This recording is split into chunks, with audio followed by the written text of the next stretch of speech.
Hello everyone. So if you've been a subscriber of mine for a while, you may or may not remember I started doing a series of videos last year called the Big Bus Project, and then I switched channels, and so I think I only did maybe 5 or 6 uploads on this channel, and then I created a channel specifically for the project. And if you go back and look, you'll see that it was in the very beginnings, ripping up floor, putting down floor, things like that, building walls. So I thought I'd do a little update because we are still working on it. We really didn't work on it this winter, honestly, at all. For almost 4 months we took off just because it was just cold, and neither one of us are winter people, and we try to hibernate when we're not working. So anyway, I thought I'd give you a little update tour on here and just show you things that we've been doing and things that we still have to do. So I'm sure it's a lot different. Pardon all the supplies and everything, but like I say, it's a work in progress. But here's the cockpit so far. That green is actually a tinted primer. The whole thing is going to be this darker teal, and it is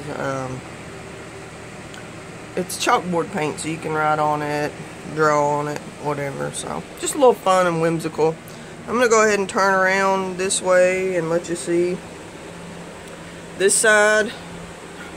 I didn't realize how junked up it was, or I probably would have waited before I did the video. But anyway, this side's the kitchen area. Nice long countertop, kind of customized. It was just a shelving unit, and Sony put it into 2 pieces, cut a nice piece of sanded plywood for the top that still needs to be finished out. I think she's going to do an acrylic finish on it. Then the sink area, stainless, and we actually have the water system pretty much in so far, except we haven't done the drain, gray water, all that. Down here is the little cooking thing. It's just down there out of the way for now. She got that for a Christmas gift. That'll go up on the top when needed, or down in, underneath when moving, whatever. So put a nice long shelf all the way down through here. And like I say, I mean, the thing's just sitting still right now. We're not driving it any, so probably what we'll do along the shelf area when this thing gets ready to be mobile is do like just a netting, like a cargo netting thing. There's a company online, I think, where you can kind of get them customized to the size you need.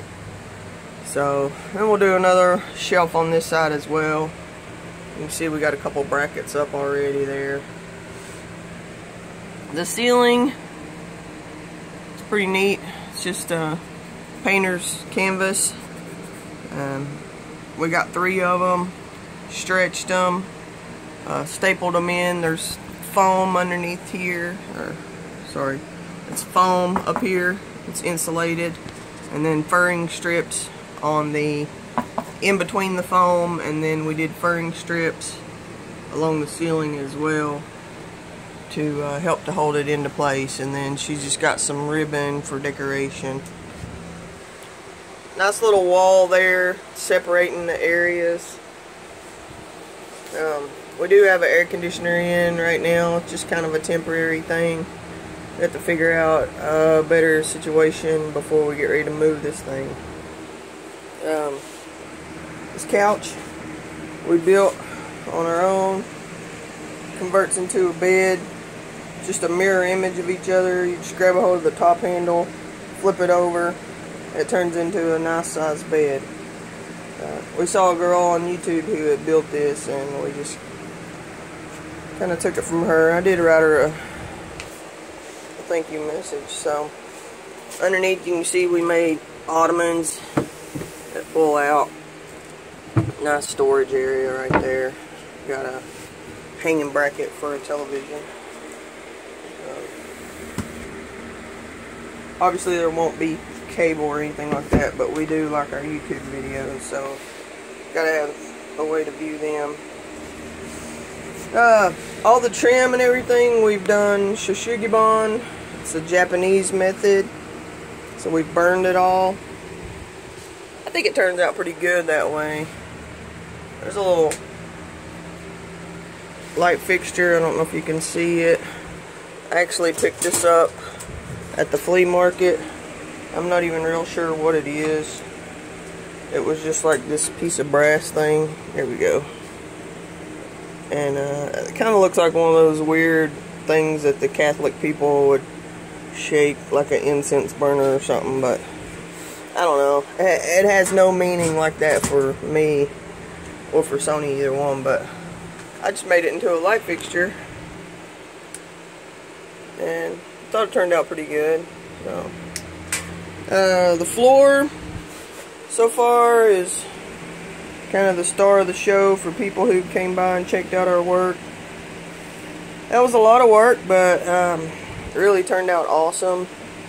We just took sheets of Luan, which is 1/4 inch sanded plywood, cut it into 6 inch by 4 foot strips, and then the way you get this look to get the color, it's like I call it a color wash instead of a whitewash. But what you do is you take the board and you just wet it down with a rag, just get it really nice and wet, and then you put the paint on there while the board's wet, and so the grain all bleeds through. So I love it. This floor actually has 6 coats of poly on it so far, and it's held up really well. It was one of the earlier things we did. We did the flooring, and I was really concerned about trying to keep it covered for the longest time, but honestly it has really held up well against everything we've done. Fridge so far doesn't have a very good freezer at all. It'll have to be replaced with we're gonna do like a full size. It'll come all the way up to the top of the fence here, one of those skinny refrigerators. This unit here was gonna be pretty much thrown away out of a house that was getting torn down. The guy gave it to me. It had feet on it. I cut them off. Sony painted the front, and yeah, it's great. I mean, all this stuff that's in here, pretty much we can screw it down to the floor when we get ready to move. Not the refrigerator, obviously, but like I say, it'll be a different one, and we'll come up with a strap type deal.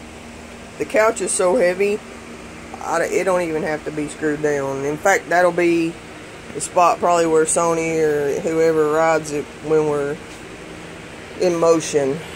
And nice little just locker deal right here. Sun is in the way, but not real sure if this is going to stay right here or if we're going to do a build-in for shoes and storage and things by the door, but it's a nice little deal right now. We're able to keep tools in it, locked up if we need to. Alright, come on in here now. This is the bathroom area. This is a bench box I just built the other day. I think it turned out pretty good. This is going to be for the storage, water storage area. We've already got a tank in there with a pump on it and all. I'll show you that here in a second. That space right there is actually all open underneath there, so we can add another water tank right under there and plumb the two together if need be, if we need to. So this storage actually is going to work out really well, because we'll be able to keep the water line inside and stop it from freezing in the winter if we need to worry about that. But here's the tank with the pump on it. She has an accumulator we may end up putting on there, need be.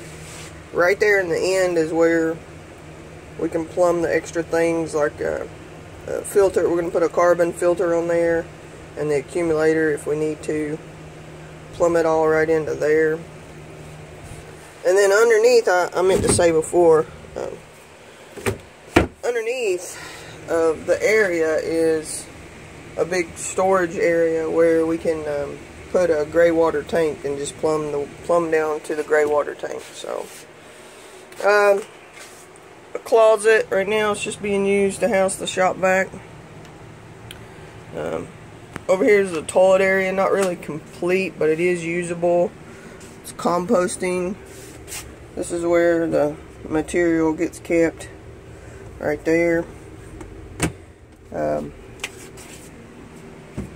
This is going to be the tub, which we haven't begun to plumb that in yet, but nice deep tub, so if ever a need be, you can do a good soak in there once we get it plumbed. Another light fixture I built, just another little deal I bought at the flea market, and added a light to. See if I can turn it on. I just added some threaded rod and a socket. Don't really have a good way to hang it yet, but I think it turned out pretty good. It's got these jewels around the bottom of it so they all shine up. So yeah, that's fancy bathroom lighting for a composting toilet area. Come back around here now. We just used some of the extra wood and built a raised area because the wheel well's right there. So we just raised that up and made a nice walk through there. Let me back up and show you the ceiling so far. This is the ceiling in the bathroom area. It was a mural that was going to be thrown away. I just kind of more or less saved it from the dumpster. It's just a vinyl. So I thought it was really cool for the bathroom, just clouds. That way if you are in the tub just soaking, you can be looking up at the clouds, and you can actually look at a chemtrail free sky for once. Just some nice old-fashioned clouds. So I enjoyed that. There's more up close of the trim work. Nice rope trimming it off.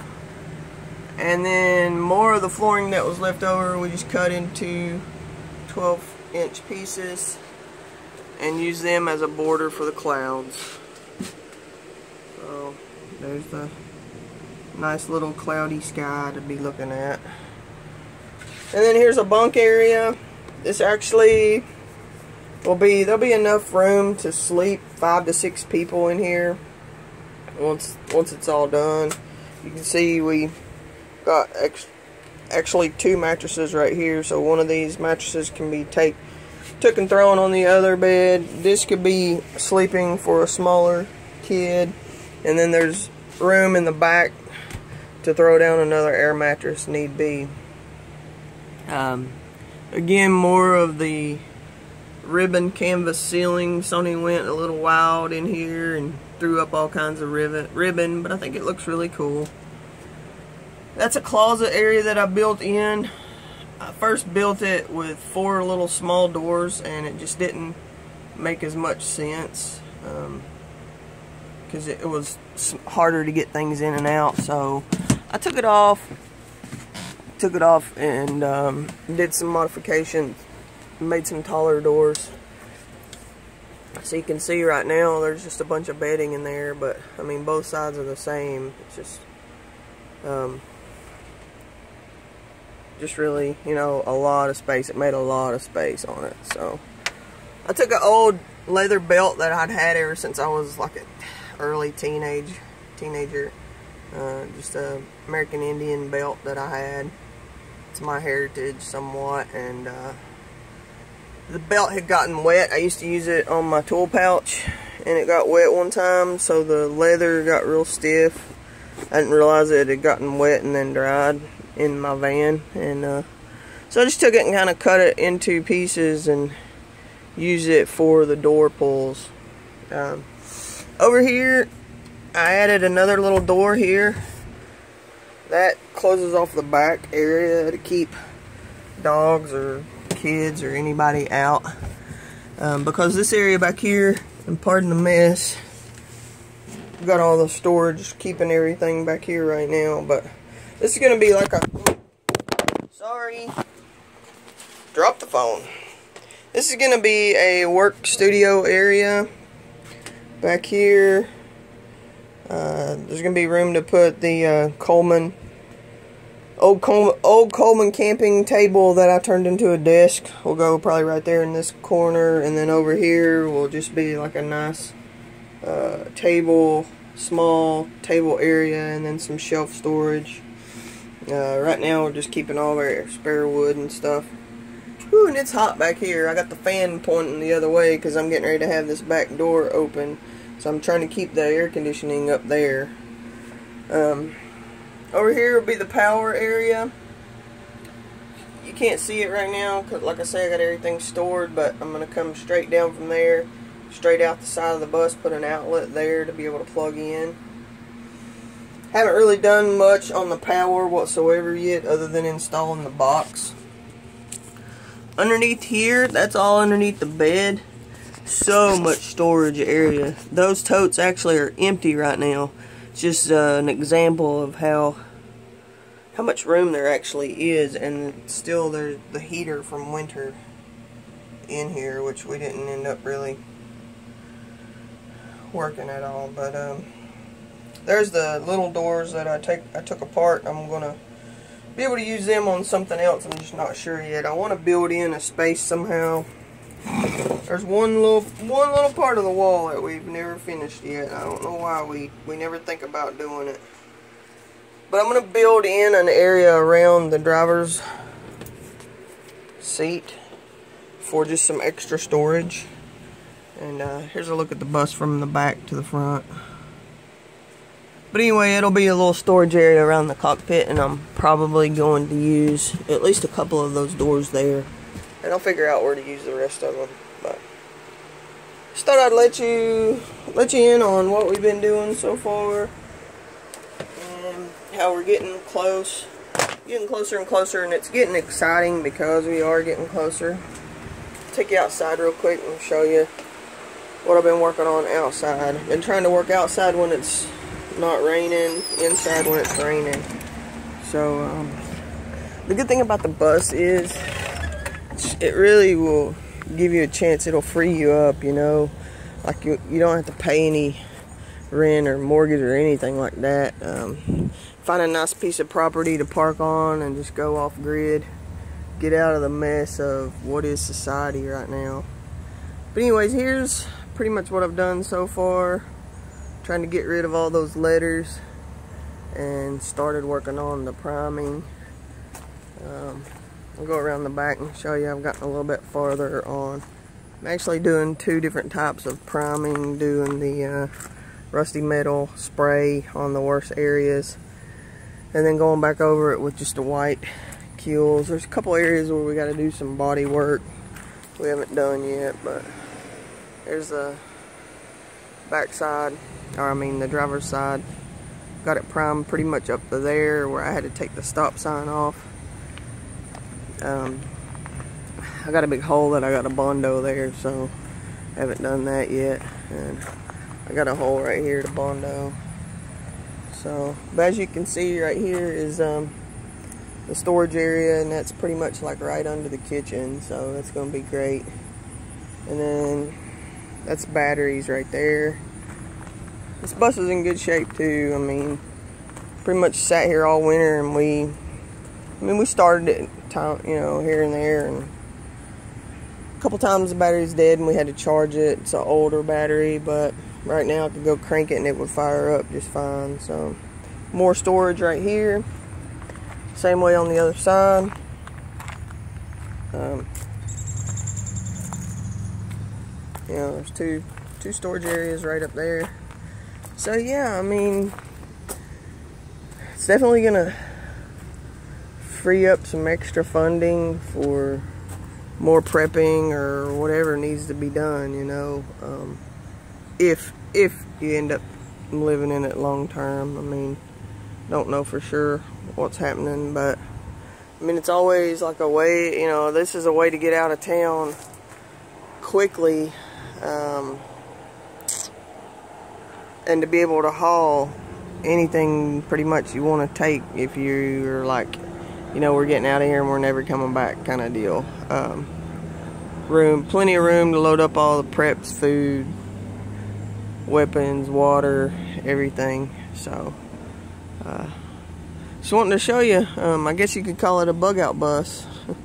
I'm sure there's other ones out there, but I'm just trying to hurry up and get it done, because I mean, I don't think that anything's gonna go down here in the near future, but you know, areas like this where we're at, even though it is kind of rural, the people who actually live here, I mean, there's a lot of areas where you can live out in the middle of nowhere within 10 minutes of here. But you know, I mean, this is like the heart of the, you know, right, the Smoky Mountains. I mean, and it's a huge vacation area, and I just think that it would be, even though it's a small population of people who live here, I think it would be kind of chaotic here if everything did hit the fan, because I think a lot of people would probably try to come here and take advantage of all of the stores and, you know, everything that there is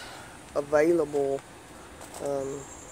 that people could go through and pilfer through. And I mean, all these hotels where people could come and, you know, squat and stay, and just tons and tons and tons of stores where people could come and look for any supplies that they need. You know, there's one of the gun stores is like just literally like right like past that building right there. The next sets of buildings is one of there's a gun store. It's actually golf and guns, but pretty funny. But yeah, I mean, it's like right over there. So, you know, I think this is an area that we wouldn't really want to hunker down in long term. So it's good to have the bus to hop in and take off if we need to head to the hills. So just wanted to show you what's going on. Talk to you later.